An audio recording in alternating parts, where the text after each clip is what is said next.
we have considered it prudent that we get together again in this manner, because we can only succeed as a nation if we work together.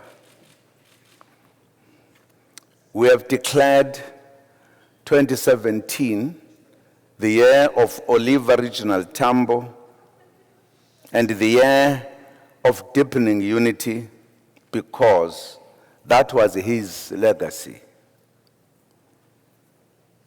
Because that was his legacy, he worked hard to achieve the unity of the oppressed and indeed all freedom-loving people in our country and the world. In him, we find inspiration to encourage the building of one South Africa characterized by unity, equality, and prosperity. We meet this year under improved conditions economically,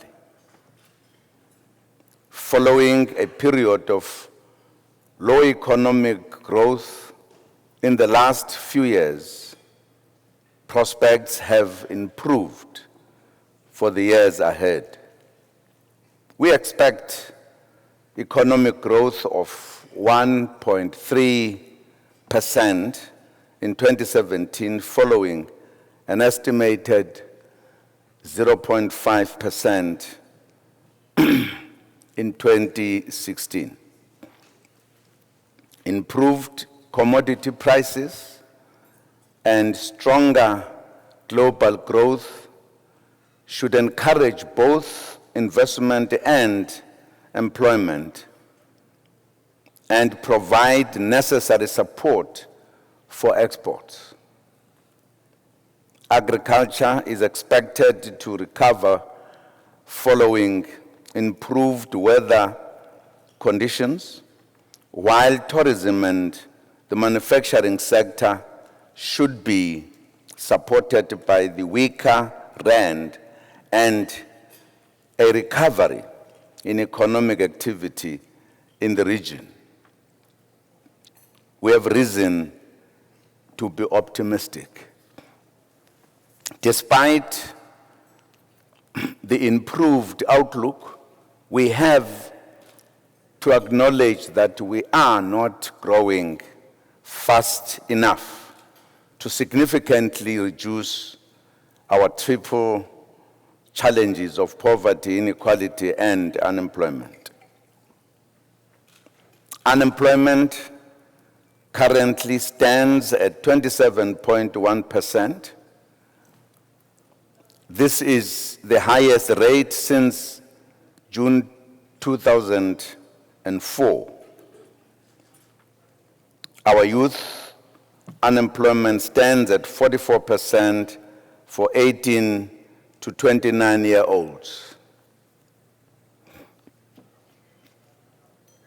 In South Africa, as in the rest of the world, the largest employers of unskilled workers are shrinking in importance. This puts more workers in the job market, being not only unemployed, but also largely difficult to employ due to lack of skills. Low economic growth and pressure on revenue suggests that the public sector can no longer be the main engine of jobs growth. We used to rely on government to absorb the unemployed. The public service is also facing pressure. A most important challenge we need to confront head-on this year is the scale of inequality and exclusion in this country. It needs urgent action.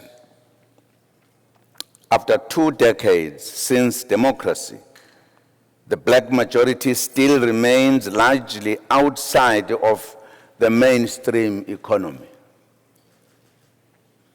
Social justice cannot be achieved if we allow the status quo to persist. Economic inclusion since 1994 demonstrated that we can grow the size of the economy. We have, though, failed to ensure that the growth is shared. As we begin a new phase of economic recovery, we have to make sure we take everyone along. We have to rework and shape and sharpen our transformation model, and more importantly, demonstrate commitment and empathy. We should never rest until the vision for a better life for all is realized. All of us, as labor, business, and community sector, and government. One of the key issues we discussed the last time was the need to remove obstacles to doing business in our country. We established the Interministerial Committee on Investment, which has been discussing the coordination and alignment of investment policy and regulation, including the marketing of South Africa as a preferred investment destination. A dedicated division in the DTI, Invest South Africa, has been established, which will focus on investment promotion, facilitation, and aftercare. The National One-Stop Shop Service for Investors will be launched in March 2017 at the DTI campus in Pretoria, and 3 provinces, 3 provincial one-stop shop will be launched by mid-2017. The one-stop shops will be the focal point of contact in government for all investors to coordinate and facilitate with the relevant government departments involving the regulatory registration permits and licensing.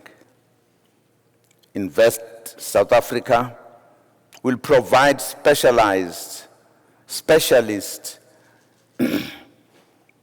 advisory, intergovernmental coordination, fast-track unlocking, and red tape reduction in government. Ladies and gentlemen, we meet under changed international conditions. Global protectionism appears to be on the rise, impacting to trade negatively. But there is more that we can do and opportunities that we can seize.